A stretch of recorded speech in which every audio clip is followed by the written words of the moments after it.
Salut encore une fois mes bien-aimés dans le Seigneur. C'est encore le vôtre Paul Ariel Malintoto, serviteur de Dieu par sa grâce. Je bénis le Seigneur. Je suis auprès d'aller au lit.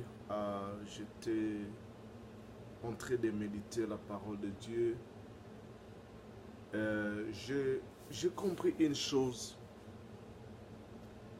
que lorsque nous décidons de vivre par la foi, il y a toujours des tests qui nous arrivent pour tester. Mais j'ai compris une chose, que le plus grand problème que l'Église a connu pendant des générations, c'est le manque de foi.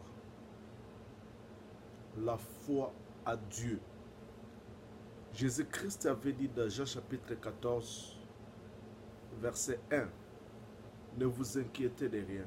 Non, il a dit que vos cœurs ne se troublent point, croyez en Dieu et croyez en moi. Bien-aimés,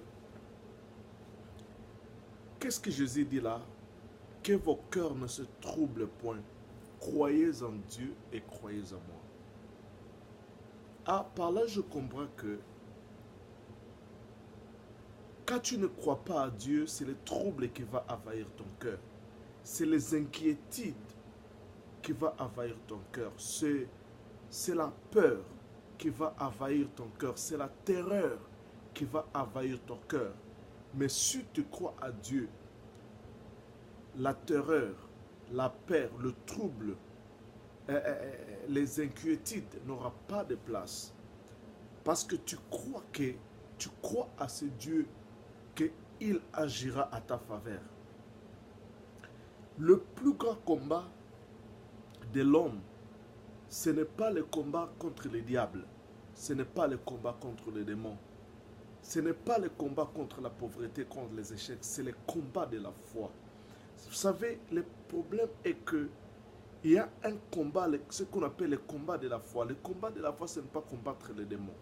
Le combat de la foi, ce n'est pas combattre Satan. Le combat de la foi, c'est ce combat intérieur qui se passe en nous. Le combat entre les circonstances ou les faits avec la vérité de la parole de Dieu. La parole de Dieu dit que tu es guéri. Et le fait te fait voir, la réalité te fait voir que tu es encore malade parce que il y a encore des symptômes de la maladie. La vérité te dit, tu es guéri. Et les symptômes te disent, non, tu n'es pas guéri, je suis toujours là. Et c'est ça le plus grand combat, parce que là, il y a le combat entre la réalité et la vérité. C'est ça le combat de la foi. Adhérer à la vérité de Dieu, c'est bafouer les réalités. Donc, tu te sens... la réalité te fait voir que tu es malade, mais toi, tu adhères à la vérité de Dieu. Tu adhères à la parole de Dieu disant que moi, j'adhère à ce que la parole de Dieu dit. Si la parole de Dieu dit que je suis guéri, alors je suis guéri. Même si les symptômes me font voir le contraire, je n'accepte pas. Ces symptômes, c'est le mensonge du diable. Ces symptômes, ce n'est pas la vérité. La vérité est que je suis guéri. Et j'accepte cette vérité et je vais marcher dans cette vérité. C'est ça le combat de la foi. Et le combat de la foi, c'est ce combat entre la réalité et la vérité. La vérité est que, après avoir prié au nom de Jésus, si tu as un problème ou une difficulté que tu traverses et que tu as présenté à Dieu et tu pries au nom de Jésus, la Bible dit que tout ce que vous demanderez à mon nom, je le ferai. Quand tu demandes au Seigneur de te délivrer de cette situation que tu traverses, Dieu te délivre. Il faut seulement que tu crois. La Bible dit que ton cœur ne se trouble, que votre cœur ne se trouble point croyez en Dieu, croyez en Dieu, ayez la foi à Dieu. Quand tu crois à Dieu, ton cœur ne sera pas dans les troubles. Pourquoi tu es encore troublé? Peut-être tu as demandé à Dieu de t'éloigner de cette situation que tu traverses, mais la situation persiste visiblement dans la réalité.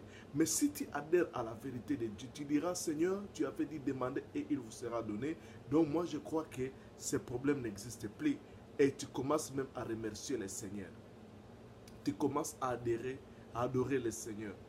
Bien-aimé dans le Seigneur, si vous lisez dans Romains chapitre 4, verset 20, la Bible dit qu'Abraham, il ne regardait pas que son corps n'était plus à mesure de donner les enfants, que Sarah n'était pas à mesure, il était déjà isé.